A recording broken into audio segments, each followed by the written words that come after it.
Good morning students. Last క్లాస్లో మనం DC Motors అనేది స్టార్ట్ చేసుకున్నాం సీనియర్ ఎలక్ట్రీషియన్ ట్రేడ్స్ కోసం. అయితే ప్రీవియస్ క్లాసెస్లో డీసీ మోటార్స్ మీద మనం థియరీ అనేది చెప్పుకున్నాం. అంటే దాని యొక్క కన్స్ట్రక్షన్ ఏంటి, వర్కింగ్ ప్రిన్సిపల్ ఏంటి, నెక్స్ట్ వచ్చేసి టైప్స్ ఏంటి, తర్వాత స్టార్టర్స్ ఏమి యూజ్ చేస్తాం, తర్వాత మెగ్గర్ గురించి తీసుకున్నాం, తర్వాత speed control of DC Motors అనేవి ఇవన్నీ లాస్ట్ క్లాస్లో చూస్తూ వచ్చాం.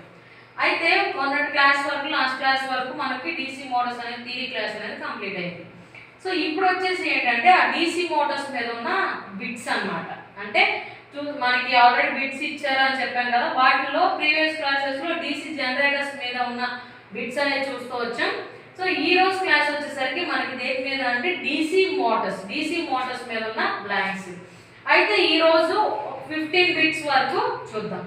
సో ఫస్ట్ బిట్ ఏమంటున్నాడు అంటే చూడండి, which instrument is used to measure armature winding resistance అంటున్నాడు. ఏంటి వచ్చిన which instrument is used to measure armature winding resistance అంటాడు. అంటే ఏ పరికరం మనకి ఆర్మేచర్ వైండింగ్ రెసిస్టెన్స్ ని కనుక్కోవడానికి ఉపయోగపడుతుంది అని అంటున్నాడు. ఓకేనా, ఆర్మేచర్ అనేది పార్ట్ ఒకటి ఉంటుందని చెప్పాను కదా మోడల్లో. ఆ ఆర్మేచర్ యొక్క వైండింగ్ చేస్తామని చెప్పాను కదా ఆర్మేచర్, ఆ వైండింగ్ యొక్క రెసిస్టెన్స్ ని ఓకే అది ఎంత ఉంది కనుక్కోవడానికి ఏ పరికరం అనేది మనం యూజ్ చేస్తాం అనేది మనల్ని క్వశ్చన్ చేస్తున్నాడు. సో ఆప్షన్స్ అనేది చూద్దాం. ఫస్ట్ ఆప్షన్ ఏమంటున్నాడు, మెగ్గర్ అంటాడు. బి వచ్చేసి multimeter, C series type ohmmeter, D వచ్చేసరికి కెల్విన్ బ్రిడ్జ్ అంటున్నాడు. సో ఈ 4 ఆప్షన్స్ అనేది మనం చూద్దాం. మనం మెగ్గర్ అనేది చూస్తాం. మెగ్గర్ అనేది దేనికి యూజ్ చేస్తారు అంటే ఇన్సులేషన్ రెసిస్టెన్స్ ని కనుక్కోవడానికి. ప్రతి ఒక్క ఎక్విప్మెంట్ కి ఇన్సులేషన్ అనేది ఉంటుంది కదా కరెంట్లో అనేది, ఆ ఇన్సులేషన్ యొక్క రెసిస్టెన్స్ అనేది కనుక్కోవడానికి మనం మెగ్గర్ అనేది ఉపయోగిస్తాం. కానీ ఇక్కడ ఏం కనుక్కోమన్నాడు, వైండింగ్ రెసిస్టెన్స్ అంటున్నాడు. సో ఆ ఆప్షన్ కాదు. నెక్స్ట్ బి వచ్చేసరికి ఇది రాంగ్ పడింది, మల్టీమీటర్ అంటాం. మల్టీమీటర్ అనేది దేనికి యూజ్ చేస్తారు అంటే దాంట్లోనే అదొక మల్టీ అంటే ఏంటి, number of and more than 1 అని. సో మల్టీమీటర్లో ఏం యూజ్ చేస్తారంటే కరెంట్ కనుక్కోవచ్చు, వోల్ట్ మీటర్ కనుక్కోవచ్చు, లేదా కంటిన్యూటీ టెస్ట్ చేసుకోవచ్చు, లేదా రెసిస్టెన్స్ కనుక్కోవచ్చు, ఇవన్నీ కనుక్కుంటారు. కానీ ఇక్కడ ఏమన్నాడు, వైండింగ్ రెసిస్టెన్స్ అనేది కనుక్కోమంటాడు, అది wrong option. Next series type ohm meter అంటాడు. సిరీస్ టైప్ ఓమ్ మీటర్ అంటే నార్మల్ రెసిస్టెన్సెస్ ని కనుక్కోవడానికి ఉపయోగిస్తాం. అయితే ఇక్కడ లాస్ట్ ఆప్షన్ కెల్విన్ బ్రిడ్జ్ అనేది దేనికి ఉపయోగిస్తారు అంటే ఆర్మేచర్ వైండింగ్ యొక్క రెసిస్టెన్సెస్ కనుక్కోవడానికి మాత్రమే మనకి ఈ కెల్విన్ బ్రిడ్జ్ అనేది ఉపయోగిస్తారు. సో ఈ ఫస్ట్ బిట్ యొక్క కరెక్ట్ ఆన్సర్ వచ్చేసరికి డి. దాని ఆప్షన్ ఏంటి అంటే కెల్విన్ బ్రిడ్జ్. సో ఆప్షన్ వచ్చేసరికి డి. నెక్స్ట్ బిట్ చూద్దాం. Which instrument is used to test armature winding for short and open circuit అంటున్నారు. Okay, so which instrument is used to test armature winding for short and open circuit అంటే ఏ instrument use చేసి armature లో short circuit జరిగింది లేదా open circuit ఉంది అనేది దేన్ని use చేసుకొని చేస్తామని చెప్పి మనం ఆల్రెడీ లాస్ట్ క్లాసెస్ లో డిస్కస్ చేసుకున్నాం. గ్రోలర్ ని యూజ్ చేసి ఆర్మేచర్ లో గ్రౌండెడ్ కాయిల్ ఉందా లేదా షార్ట్ సర్క్యూట్ జరిగిందా ఓపెన్ సర్క్యూట్ జరిగిందా అనేది కనుక్కుంటామని చెప్పాను కదా. అయితే ఇక్కడ గ్రోలర్ అనే ఆప్షన్ ఎక్కడ ఉందో చూద్దాం. సో ఆప్షన్ ఏ ఏమంటున్నాడు అంటే టాంగ్ టెస్టర్ అంటున్నాడు. టాంగ్ టెస్టర్ అంటే ఏంటి అంటే ఇది ఒక క్లాంప్ మీటర్. క్లాంప్ మీటర్ అంటే హై కరెంట్స్ కూడా కనుక్కుంటాం. దీంట్లో కరెంట్స్ కనుక్కోవచ్చు లేదా కంటిన్యూటీ కనుక్కోవచ్చు. హై కరెంట్స్ ని కంటిన్యూస్ కనుక్కోవడానికి ఉపయోగిస్తాము. నెక్స్ట్ ఇంటర్నల్ గ్రోలర్ అంటారు. ఇంటర్నల్ గ్రోలర్ అంటే అర్థం ఏంటి అంటే నేను ఆల్రెడీ చెప్పాను, గ్రోలర్ 2 రకాలుగా చేస్తాం. చిన్న ఆర్మేచర్ అయితేనేమో గ్రోలర్ మీద ఆర్మేచర్ పెడతాము, పెద్ద ఆర్మేచర్ అయితేనేమో గ్రోలర్ లోపల ఆర్మేచర్ లోపల గ్రోలర్ ని తీసుకెళ్తాము అని చెప్పాం లాస్ట్ క్లాస్ లో ప్రీవియస్ వీడియోస్ లో ఉన్నాయి. నెక్స్ట్ ఎక్స్టర్నల్ గ్రోలర్ అంటాం. ఇంటర్నల్ గ్రోలర్ అంటే ఏంటి అంటే ఆ గ్రోలర్ ని ఆర్మేచర్ లోపలికి పంపిస్తాం. నెక్స్ట్ ఎక్స్టర్నల్ గ్రోలర్ అంటే ఏంటి అంటే ఆ రోలర్ మీద ఆర్మేచర్ ని పెడతాం. నెక్స్ట్ డిజిటల్ ఇందాక ఆల్రెడీ మల్టీమీటర్ అనేది డిస్కస్ చేసుకున్నాం. మల్టీమీటర్ అంటే నెంబర్ ఆఫ్ అంటే ఆంపియర్స్ కనుక్కోవడానికి, వోల్టేజ్ కనుక్కోవడానికి, రెసిస్టెన్స్ కనుక్కోవడానికి, లేకపోతే కంటిన్యూటీ టెస్ట్ చేయడానికి, ఇవన్నీ కూడా కనుక్కోవడానికి ఉపయోగపడతాం. అయితే మనకి ఆర్మేచర్ని షార్ట్ సర్క్యూట్ కానీ ఓపెన్ సర్క్యూట్ కానీ కనుక్కోవడానికి అయితే ఇంటర్నల్ గ్రోలర్ అన్న అవ్వాలి లేదా ఎక్స్టర్నల్ గ్రోలర్ అన్న అవ్వాలి. అయితే ఈ ఇంటర్నల్ గ్రోలర్ ఓన్లీ లోపల షార్ట్ సర్క్యూట్ అయ్యిందా లేదా అని మాత్రమే కనుక్కోవడానికి లోపల ఉపయోగిస్తాం. షార్ట్ సర్క్యూట్ టెస్ట్ ఎట్లా చేస్తాం అని చెప్పాం, ఆ గ్రోలర్ ఆర్మేచర్ యొక్క ఎండ్స్ ఉంటాయని చెప్పాం కదా, వాటి మధ్య గ్రోలర్ యొక్క కనెక్ట్ చేస్తాం అని చెప్పాం. సారీ హ్యాక్సర్ ఫ్రేమ్ అనేది పెడతాము. హ్యాక్సర్ కనుక దానికి వైబ్రేట్ అయినా లేకపోతే టచ్ అయినా కానీ దానికి షార్ట్ సర్క్యూట్ అయింది అని చెప్పుకున్నాం కదా. సో మనకి షార్ట్ అండ్ ఓపెన్ సర్క్యూట్ రెండింటిని కనుక్కోవడానికి ఏది ఉపయోగిస్తాము అంటే ఎక్స్టర్నల్ గ్రోలర్ ఉపయోగిస్తాం. సో దాని ఆప్షన్ వచ్చేసరికి ఏమంటే సి ఆప్షన్. ఆప్షన్ సి ఏంటంటే ఎక్స్టర్నల్ గ్రోలర్ పెట్టి ఆర్మేచర్ వైండింగ్ యొక్క షార్ట్ సర్క్యూట్ కానీ ఓపెన్ సర్క్యూట్ కానీ మనం ఫైండ్ అవుట్ చేస్తాం. Next option third question, what is the name of the speed control method of DC motor అంటున్నాడు. ఏంటి ఇక్కడ ఒక speed control method of DC motor ఇచ్చాడు, అది ఏ టైప్ అని అడుగుతున్నాడు. మన speed control of DC Motors చెప్పేటప్పుడు ఎన్ని రకాలు ఉంటాయని చెప్పాను, 3 టైప్స్ ఉంటాయని చెప్పాను. ఫస్ట్ ఏంటి, ఆర్మేచర్ కి రెసిస్టెన్స్ యాడ్ చేయటం, లేదా ఫీల్డ్ కి రెసిస్టెన్స్ యాడ్ చేయటం, లేదా సప్లై వోల్టేజ్ అనేది చేంజ్ చేయడం అని చెప్పాను. ఇక్కడ ఆ మూడిట్లో ఏదో చూద్దాం. ఇక్కడ ఏం చేశాడు, ఆర్మేచర్ కి రెసిస్టెన్స్ యాడ్ చేశాడు. ఇదే మోటార్ అన్న అసలు సిరీస్ కదా, ఇది DC series motor. In case field కనుక ఇక్కడ మనకి రెసిస్టెన్స్ కనుక యాడ్ చేస్తే అది ఫీల్డ్ డైవర్టర్ మెథడ్ లేదా ఫీల్డ్ ఫ్లక్స్ కంట్రోల్ మెథడ్ అయ్యింది. కానీ ఇక్కడ రెసిస్టెన్స్ దేనికి కనెక్ట్ చేశాడు, ఆర్మేచర్ కి కనెక్ట్ చేశాడు. కాబట్టి ఇది ఏ కంట్రోల్ అయింది అంటే ఆర్మేచర్ కంట్రోల్ అయింది. ఒకసారి ఆప్షన్స్ అనేవి చూద్దాం. ఆప్షన్ ఏమంటాడంటే ఫీల్డ్ డైవర్టర్ మెథడ్, అంటే ఫీల్డ్ కి ఏమైనా రెసిస్టెన్స్ యాడ్ చేశాడా అని అంటున్నాడు. నెక్స్ట్ ఫీల్డ్ ట్యాపింగ్ మెథడ్ అంటున్నాడు. ఫీల్డ్ ట్యాపింగ్ మెథడ్ అంటే ఏం లేదు, ట్యాప్ చేంజింగ్ ట్రాన్స్ఫార్మర్స్ మనం ఆల్రెడీ చూసాం. అంటే తక్కువ వోల్టేజ్ కావాలంటే ఫస్ట్ ట్యాపింగ్ మీద పెడతాం, అదే సెకండ్ ట్యాపింగ్ మీద కొంచెం ఎక్కువ వోల్టేజ్, థర్డ్ ట్యాపింగ్ మీద ఎక్కువ వోల్టేజ్, అట్లా ట్యాపింగ్స్ ఏమన్నా ఇచ్చాడా అనేది చూద్దాం. దాంట్లో ఏమి ఇవ్వాలి. వోల్టేజ్ కంట్రోల్ మెథడ్, మనం సప్లై ఏమి చేంజ్ చేయట్లా. ఆప్షన్ డి ఏమన్నాడు, ఆర్మేచర్ డైవర్టర్ మెథడ్, అంటే ఆర్మేచర్ ని డైవర్ట్ చేస్తున్నాము అన్నాడు. సో ఇక్కడ రెసిస్టెన్స్ అనేది దేనికి యాడ్ చేసాం, ఆర్మేచర్ కి యాడ్ చేసింది. సో కాబట్టి ఈ ఫిగర్ ఇచ్చింది ఏమైంది అంటే మనకి option D armature diverter method అయింది. సో ఇచ్చిన ఫిగర్ యొక్క స్పీడ్ కంట్రోల్ మెథడ్ ఏదైంది అంటే ఆర్మేచర్ డైవర్టర్ మెథడ్ అయింది. Next, which winding wire is used for DC field coil అంటాడు. అంటే DC field coil చేస్తామని చెప్పాం కదా, అది ఇది దేనికి ఉపయోగిస్తాము అంటే ఆ వైండింగ్ చేసే వైర్ ఏది అయ్యిద్ది అని అంటాడు. అయితే ఇక్కడ ఆప్షన్స్ అనేవి చూద్దాము. Super enamelled copper wire, single silk covered copper wire, next C వచ్చేసరికి double silk covered copper wire, option D వచ్చేసరికి PVC covered copper winding wire అన్నాడు. అయితే ఈ వీటన్నిటిలో కనుక డీసీ ఫీల్డ్ కాయిల్ ని యూజ్ చేసేది మనకి ఏది అయ్యింది అంటే మనకి సూపర్ ఎనామిడ్ కాపర్ వైర్ అండి. సో దీని యొక్క అంటే డీసీ మోటార్స్ లో ఫీల్డ్ కాయిల్ ని తయారు చేయడానికి, ఫీల్డ్ వైండింగ్ ని తయారు చేయడానికి ఉపయోగించే వైర్ ఏంటది అంటే super enamelled copper wire. So fourth వచ్చేసరికి super enamelled copper wire. Next ఇక్కడ నేను 4, 5 అంటున్నాను అంటే డీసీ మోటార్స్ లో ఫస్ట్ నుంచి అంటున్నాను. డీసీ మోటార్స్ లో 5th I mean 61. 5th, which formula is used to calculate the speed of DC motor?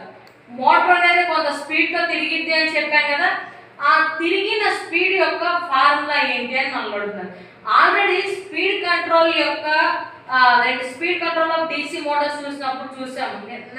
Speed formula ఏమని చెప్పుకున్నాం, N is equal to EB/phi అని చెప్పుకున్నాం. EB అంటే ఏంటి, బ్యాక్ EMF, మోటార్లో ప్రొడ్యూస్ అయిన బ్యాక్ EMF, phi అంటే మోటార్లో ఉన్న ఫ్లక్స్ అని చెప్పాం. సో EB/phi అనేది ఎక్కడ ఉందో ఆప్షన్స్ చూద్దాం. Option A EB/phi, so option A B phi/EB ఇది కాదు. N is equal to EB/120 ఇది కాదు. N is equal to EB into 5/60. So మన కరెక్ట్ ఆప్షన్ వచ్చేసరికి EB/phi. So option A. Next, how many parallel paths in duplex lap winding in the armature of 4-pole DC motor అంటున్నాడు. అయితే మన generator లో అదేంటి parallel parts గురించి discuss చేస్తాం. Motor లో మనం సప్లై ఇచ్చినప్పుడు కరెంట్ ఎన్ని పార్ట్స్ కింద ప్రవహించింది, 2నే కదా. సో కాబట్టి ఇక్కడ ప్యారలల్ పార్ట్స్ ఎన్ని వేసుకున్న ప్రవహించింది అంటే నెంబర్ 2, ఆప్షన్ 2 అంటే ఏ వచ్చేసరికి మనకు కరెక్ట్ ఆన్సర్. ప్యారలల్ పార్ట్స్ అంటే కరెంట్ ఎన్ని పార్ట్స్ కూడా ప్రవహిస్తుందో దాన్ని ప్యారలల్ పార్ట్స్ అంటారు. DC మోటార్ లో సప్లై ఇస్తాం, సప్లై ఇచ్చినప్పుడు ఎన్ని పార్ట్స్, పాజిటివ్ నెగిటివ్ కదా. So option A. Next question, which rule determines the direction of rotation of armature in DC motor అంటాడు. which rule determines the direction of rotation of armature in DC motor. DC motor లో armature అనేది ఏ direction లో తిరుగుతుంది అనేది ఏ rule ప్రకారం కనుక్కుంటాము అంటున్నాడు. ఏంటి, DC మోటార్ లో ఆర్మేచర్ ఏ డైరెక్షన్ లో తిరుగుతుంది అనేది ఏ రూల్ బట్టి కనుక్కుంటాము అని అంటున్నాడు. మనకి DC మోటార్స్ డిస్కస్ చేసుకున్నప్పుడు ఆల్రెడీ డిస్కస్ చేసుకున్నాం. దాని యొక్క రొటేషన్ అనేది ఫ్లెమింగ్స్ లెఫ్ట్ హ్యాండ్ రూల్ బట్టి కనుక్కుంటాము అని చెప్పుకున్నాం. ఫ్లెమింగ్స్ లెఫ్ట్ హ్యాండ్ రూల్ ఏం చెప్పుకున్నాం, ఫ్లెమింగ్స్ లెఫ్ట్ హ్యాండ్ రూల్లో థంబ్, 4 ఫింగర్, మిడిల్ ఫింగర్ ఈ మూడు ఒకదానికి ఒకటి 90 డిగ్రీస్ లో పెడతాము. ఇదేమో కరెంట్ యొక్క డైరెక్షన్, ఈ 4 ఫింగర్ ఏమో ఫీల్డ్ యొక్క మ్యాగ్నెటిక్ ఫీల్డ్ యొక్క డైరెక్షన్, ఇదేమో డైరెక్షన్ ఆఫ్ రొటేషన్ చూపించింది అని చెప్పుకున్నాం కదా. సో డైరెక్షన్ అంటే ఆర్మేచర్ ఏ డైరెక్షన్ లో తిరుగుతుంది అనేది ఏ రూల్ బట్టి అంటే కనుక్కుంటామని చెప్పాం. Fleming's left hand rule. First ఏమన్నాడు, రైట్ హ్యాండ్ గ్రిప్ రూల్ ఇది కాదు. Second right hand palm rule ఇది కాదు. Fleming's left hand rule. So option C వచ్చేసి మనకి కరెక్ట్ ఆన్సర్. ఆప్షన్ డి ఏమన్నాడు, Fleming's right hand. Fleming's right hand rule దేనికి వాడతామని చెప్పాం, జనరేటర్స్ కి వాడతామని చెప్పాం కదా. సో DC మోటార్ యొక్క డైరెక్షన్ ఎటువైపు తిరుగుతుంది ఆర్మేచర్ అనేది, ఆ టార్క్ ఏ డైరెక్షన్ లో ప్రొడ్యూస్ అయింది అనేది మనకి దేని బట్టి తెలుసుకుంటాం అంటే ఫ్లెమింగ్స్ లెఫ్ట్ హ్యాండ్ రూల్ బట్టి చూసుకుంటాం. Next, what is the name of DC motor. ఇక్కడ ఒక ఫిగర్ ఇచ్చున్నాడు, అది యొక్క దాని యొక్క నేమ్ ఏంటి అంటున్నాడు. సో మనకి టైప్స్ ఆఫ్ DC మోటార్స్ చెప్పుకున్నాం. ఏంటి, DC మోటార్స్ లో 3 టైప్స్ ఉంటాయి. ఏమేంటి, shunt motor, series motor, compound motor అని చెప్పాం. ఆర్మేచర్ ఫీల్డ్ రెండు ప్యారలల్ లో కనుక కనెక్ట్ చేస్తే షంట్ మోటార్ అని, ఆర్మేచర్ ఫీల్డ్ రెండు సిరీస్ లో కనుక కనెక్ట్ చేస్తే సిరీస్ మోటార్ అని, కొంత ప్యారలల్ లో కొంత సిరీస్ లో కనెక్ట్ చేస్తే కాంపౌండ్ మోటార్ అని చెప్పుకున్నాం. సో ఇక్కడ ఆ ఫిగర్ ఏంటో చూద్దాం. ఇక్కడ ఇది ఆర్మేచర్, ఇది వచ్చేసరికి ఫీల్డ్. ఈ రెండు ఎట్లా కనెక్ట్ చేస్తున్నారు, ప్యారలల్ లో కనెక్ట్ చేస్తున్నారు. ఆర్మేచర్ ఫీల్డ్ రెండు కనుక ప్యారలల్ లో కనెక్ట్ చేస్తే అదే మోటార్ చెప్పుకున్నాం, DC షంట్ మోటార్. ఒకసారి ఆప్షన్స్ అనేది చూద్దాం. Option A DC shunt motor, option B DC series motor, option C DC differential compound motor, option D DC cumulative compound motor. వీటిలో ఆర్మేచర్ ఫీల్డ్ ఎట్లా connect చేస్తుంది, రెండు ప్యారలల్ లో connect చేస్తుంది. Parallel లో కనెక్ట్ చేస్తే అదే motor DC shunt motor. So DC supply ఇచ్చాడు, ఆర్మేచర్ ఫీల్డ్ రెండు ప్యారలల్ లో కనెక్ట్ చేశారు కాబట్టి ఇది DC షంట్ మోటార్ అయింది. నెక్స్ట్,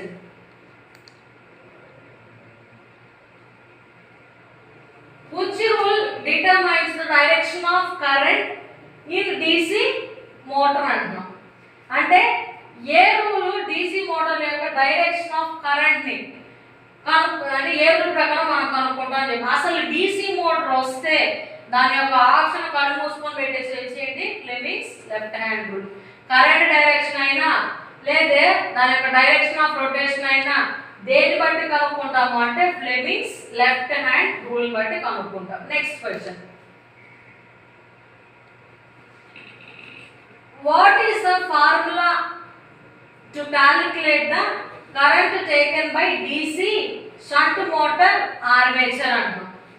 ఓకేనా, what is the formula to calculate the current taken by DC shunt motor armature అంటాం. అయితే ఆ కరెంట్ ఫార్ములా మనకి కరెంట్ ఇస్తాం కదా, మోటార్ వచ్చేసరికి ఎలక్ట్రికల్ సప్లై అనేది ఇస్తాం కదా. అయితే ఆ కరెంట్ని కనుక్కోవడానికి ఫార్ములా ఏంటి అంటున్నాడు. ఆ కరెంట్ని కనుక్కోవడానికి ఫార్ములా ఏంటి అంటే మనకి ఆప్షన్స్ చూద్దాం.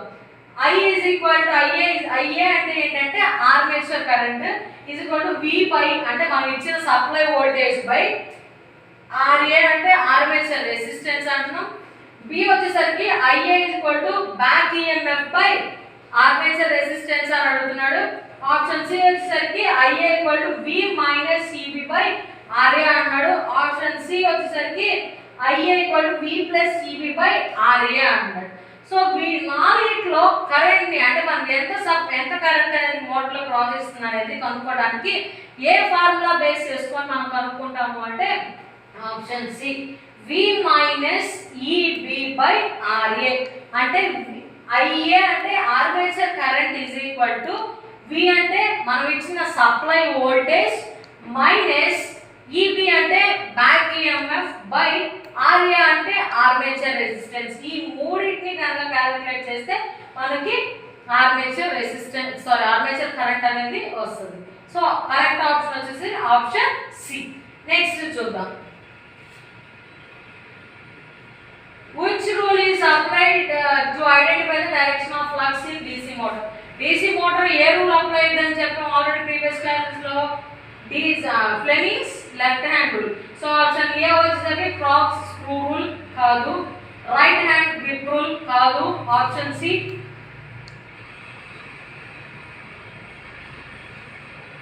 Fleming's left hand rule. Option B వచ్చేసరికి Fleming's right hand rule. Motor వచ్చేసరికి ఏ రూల్ అప్లై అయితే Fleming's left hand rule. Option C. Next చూద్దాం.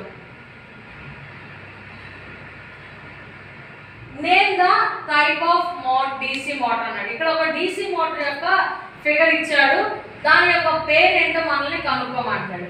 అయితే ఇక్కడ ఏమేమి ఉన్నాయి? ఆర్మేచర్ ఉంది, ఇక్కడ ఈ ఫీల్డ్ ఉంది, ఈ ఫీల్డ్ ఉంది. రెండు ఫీల్డ్ కనుక ఉంటే అదే మోటార్ అని చెప్తున్నాం, కాంపౌండ్ మోటార్ అని చెప్తున్నాం కదా.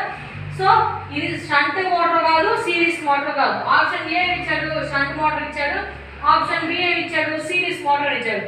ఈ రెండు ఆప్షన్స్ కాదు. షంట్ మోటార్ అయితే ఓన్లీ ప్యారలల్ గానే కనెక్ట్ చేస్తాం, సిరీస్ మోటార్ అయితే ఓన్లీ సిరీస్ లోనే కనెక్ట్ చేస్తాం. నెక్స్ట్ రెండు వైండింగ్స్ ఉన్నాయి కాబట్టి ఇదే మోటార్ అయితే అంటే కాంపౌండ్ మోటార్ అయ్యింది. కాంపౌండ్ మోటార్ ఇక్కడ మళ్ళీ CD రెండు చూద్దాం. లాంగ్ షంట్ కాంపౌండ్ మోటార్ అంటున్నాడు, షార్ట్ షంట్ కాంపౌండ్ మోటార్ అంటున్నాడు. ఈ లాంగ్ షంట్ షార్ట్ షంట్ అంటే ఆల్రెడీ డిస్కస్ చేసుకున్నాం. లాంగ్ షంట్ అంటే ఏంటి అంటే ఈ ఫీల్డ్ వైండింగ్ ఆర్మేచర్ కి ఫీల్డ్ కి ఇక్కడ దాకా దాన్ని కనెక్ట్ చేసి ఉంటే దాన్ని లాంగ్ షంట్ అంటారు. అదే ఓన్లీ ఆర్మేచర్ కి మాత్రమే కనెక్ట్ చేసి ఉంటే షార్ట్ షంట్ అంటారు. ఏంటి ఈ ఫీల్డ్ వైండింగ్ కనెక్షన్ ఇక్కడ ఒక పాయింట్ ఇచ్చి ఈ పాయింట్ తీసుకొచ్చి ఇక్కడ కనుక కనెక్ట్ చేస్తే దాన్ని లాంగ్ షంట్ అనేవాళ్ళు. అయితే ఇది ఇక్కడ ఓన్లీ అక్రాస్ ఆర్మేచర్ కి మాత్రమే కనెక్ట్ చేస్తే దాన్ని షార్ట్ షంట్ కాంపౌండ్ మోటార్ అని అంటారు. సో ఆప్షన్ ఏ షంట్ ఇచ్చాడు కాదు, బి సిరీస్ ఇచ్చాడు, సి ఏమో లాంగ్ షంట్ అన్నాడు. లాంగ్ షంట్ ఏం చెప్పుకున్నాం? ఆర్మేచర్ కి ఫీల్డ్ కి రెండింటికి కనెక్ట్ చేయాలి అని మనం కనెక్ట్ చేయాలి. ఆప్షన్ డి ఇచ్చాడు షార్ట్ షంట్ కాంపౌండ్ మోటార్ అన్నాడు. షార్ట్ షంట్ అంటే only field winding across armature కి మాత్రమే రెండో ఫీల్డ్ వైండింగ్ కనుక కనెక్ట్ చేసి ఉంటే దాన్ని షార్ట్ షంట్ అంటారు. సో దీని ఆప్షన్ వచ్చేసరికి మనకి ఏమైంది అంటే short shunt compound motor. Next question. What is the formula to calculate back EMF in a DC motor అన్నాడు. మోటార్ లో బ్యాక్ EMF ఉత్పత్తి అయింది అని చెప్పాం కదా. సో ఆ ఉత్పత్తి అయిన బ్యాక్ EMF ని కనుక్కోవడానికి మనకి ఫార్ములా ఏంటి అన్నాడు. ఆల్రెడీ మనకి DC జనరేటర్ లో డిస్కస్ చేసుకున్నాం. EMF ప్రొడక్షన్ కి ఫార్ములా ఏం చెప్తున్నాం? 5ZNP/60A. సేమ్ ఫార్ములా EMF కి ఇక్కడ కూడా అప్లికబుల్ అయింది. ఏంటిది? 5ZNP/60A. ఆ ఆప్షన్ ఎక్కడ ఉందో చూద్దాం. ఫస్ట్ ఏమన్నాడు? ZNP/560A ఇది కాదు. ఆప్షన్ బి EB = NP/Z/60A ఇది కాదు. ఆప్షన్ సి 5ZNP/60A ఇది కరెక్ట్ ఆన్సర్. డి వచ్చేసరికి ఈవి ఈక్వల్ 60A 5/ZNP. అయితే దీని కరెక్ట్ ఆన్సర్ వచ్చేసరికి 5ZNP/60A అన్నాడు. ఈ 5 అంటే ఏంటి ఫ్లక్స్, Z అంటే నెంబర్ ఆఫ్ కండక్టర్స్, N అంటే ఎంత స్పీడ్ తో తిరుగుతుంది, P అంటే నెంబర్ ఆఫ్ పోల్స్ బై 60 అంటే స్పీడ్ అంటే ఏంటి రెవల్యూషన్స్ పర్ మినిట్ కాబట్టి మినిట్ కి 60 సెకండ్స్ కాబట్టి 60 చేసుకున్నాం. ఏ అంటే ప్యారలల్ పాత్స్, ఎన్ని ఫేస్ గుండా కరెంట్ ప్రవహిస్తుందో దాన్ని ప్యారలల్ పాత్స్ అంటారు. సో ఆప్షన్ సి వచ్చేసరికి మనకి correct answer. Next, what is the name of the equipment? ఇక్కడ ఒక ఫిగర్ ఇచ్చారు, దీని యొక్క ఎక్విప్మెంట్ పేరు ఏంటో కనుక్కోమన్నారు. ఇది already DC motor theory classes discuss చేసినప్పుడు చెప్పాం. ఇది ఏ ఫిగర్? గ్రోలర్. ఈ గ్రోలర్ దేనికి ఉపయోగిస్తామని చెప్పాము? ఆర్మేచర్ యొక్క గ్రౌండెడ్ కాయిల్స్ కానీ లేదా అదేంటి షార్ట్ సర్క్యూట్ కాయిల్స్ కానీ ఓపెన్ సర్క్యూట్ కాయిల్స్ కానీ కనుక్కోవడానికి ఉపయోగిస్తాము అని చెప్పాం. ఒకసారి ఫిగర్ చూద్దాం.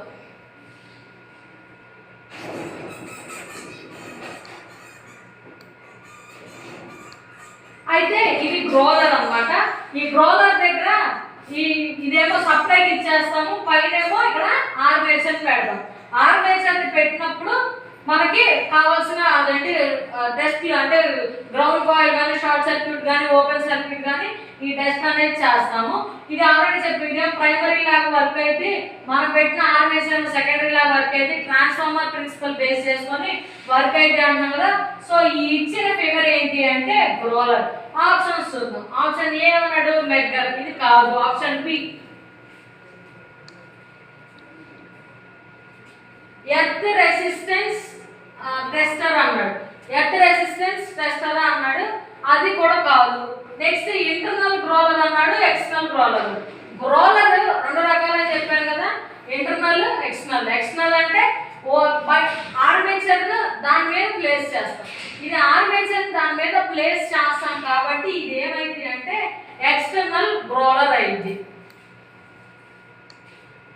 ఇంటర్నల్ గ్రోలర్ అంటే చిన్నగా ఉంటుంది, అది లోపల ఆర్మేచర్ లోపల పెడతాము, దాని యొక్క కన్స్ట్రక్షన్ వేరేగా ఉంటుంది. మనకి ఇచ్చింది ఏంటంటే ఎక్స్టర్నల్ గ్రోలర్ యొక్క ఫిగర్ ఇచ్చాడు కాబట్టి మనకు ఆప్షన్ వచ్చేసరికి ఎక్స్టర్నల్ గ్రోలర్ అయింది. లాస్ట్ బిట్ ఈ 71తో మనకి ఈరోజు 15 బిట్స్ కంప్లీట్ అవుతుంది. ఈ లాస్ట్ బిట్ అనేది చూద్దాం. What is the name of the winding if coil pitch is less than pole pitch అంటారు. ఏంటి what is the name of winding if coil pitch is less than pole pitch అంటాడు.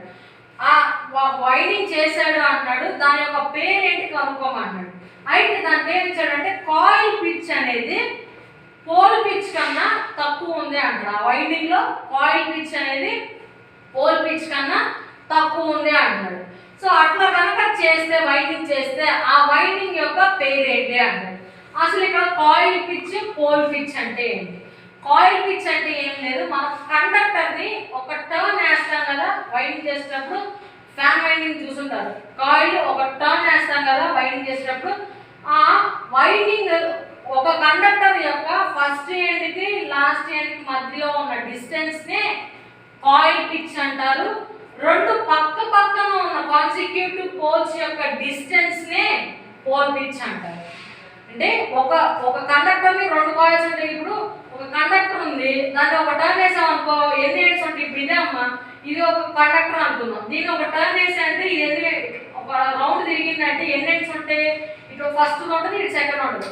ఆ రెండింటి యొక్క మధ్యలో distance ఏమంటామంటే కాయిల్ పిచ్ అంటాం. Poles ఉంటాయి కదా మనకి మోటార్లో, మనకి మెకానికల్ ఎనర్జీ ప్రొడ్యూస్ అవ్వాలంటే ఆర్మేచర్ ఉంటుంది, మ్యాగ్నెటిక్ ఫీల్డ్ ఉంటుంది అని చెప్పాను కదా. ఆ మ్యాగ్నెటిక్ ఫీల్డ్ దేని ద్వారా వచ్చింది? పోల్స్ ద్వారా. నార్త్ పోల్ సౌత్ పోల్ ఉంటుంది కదా. సో పోల్ పక్క పక్కనే ఉంటాయి కదా, నార్త్ పోల్ సౌత్ పోల్ ఉంటాయి కదా, వాటి మధ్య దూరాన్ని పోల్ పిచ్ అంటాము. ఒక టర్న్ వేసినప్పుడు ఒక కండక్టర్ ని వాటి మధ్య దూరాన్ని ఏమంటామంటే కాయిల్ పిచ్ అంటాం. అయితే ఇక్కడ కాయిల్ పిచ్ అనేది పోల్ పిచ్ కన్నా ఎట్లా పెట్టాలి అంటాడు? తక్కువ పెట్టాలి అంటాడు. పోల్ పిచ్ సపోజ్ 4 తీసుకున్నాం అనుకో, కాయిల్ పిచ్ 3 పెట్టు. అట్లా కాయిల్ పిచ్ అనేది పోల్ పిచ్ కన్నా తక్కువ ఉంటే అటువంటి వైండింగ్ ని ఏమంటాము అంటాడు. సో అట్లా కనుక ఉంటే ఏమంటున్నదంటే షార్ట్ కార్డెడ్ వైండింగ్ అని అంటాం. ఓకేనా, దాన్ని ఏమంటారు? షార్ట్ కార్డెడ్ వైండింగ్ అని అంటాం. సో ఆప్షన్స్ ఏమో ఫుల్ పిచ్ వైండింగ్ కాదు, హాఫ్ పిచ్ అంటే రెండు ఈక్వల్ ఉన్నాయా లేదా హాఫ్ ఉన్నాయా లేదా కాయిల్ పిచ్ ఎక్కువ ఉందా పోల్ పిచ్ కన్నా అంటున్నాడు. కానీ ఇక్కడ ఏమి ఇచ్చాడు, కాయిల్ పిచ్ అనేది పోల్ పిచ్ కన్నా తగ్గుతుంది అంటున్నాడు. ఎంత తగ్గిందో చెప్పలేదు, తగ్గుతుంది అన్నాడు. సో కాబట్టి ఆప్షన్ డి వచ్చేసరికి షార్ట్ కర్డెడ్ వైండింగ్ అన్నాడు. సో ఇంతవరకు మనం DC మోటార్స్ లో 15 బిట్స్ అనేవి కవర్ చేస్తూ వచ్చాం. నెక్స్ట్ ఈ ఒకసారి మనం ఇన్ కేస్ ఇప్పుడు బిట్స్ చూస్తుంటే ప్రీవియస్ క్లాసెస్ కనుక వింటే మనకి ఇవన్నీ చాలా ఈజీగా ఉంటుంది. సో కాబట్టి ఆ థియరీ క్లాసెస్ విని బిట్స్ అనేవి చూసుకుంటే మనకి ఈజీగా ఉంటుంది. ఇంతతో 15 బిట్స్ అనేవి కంప్లీట్ అయ్యి నెక్స్ట్ క్లాస్లో మిగిలిన బిట్స్ అనేవి చూద్దాం. Okay, thank you.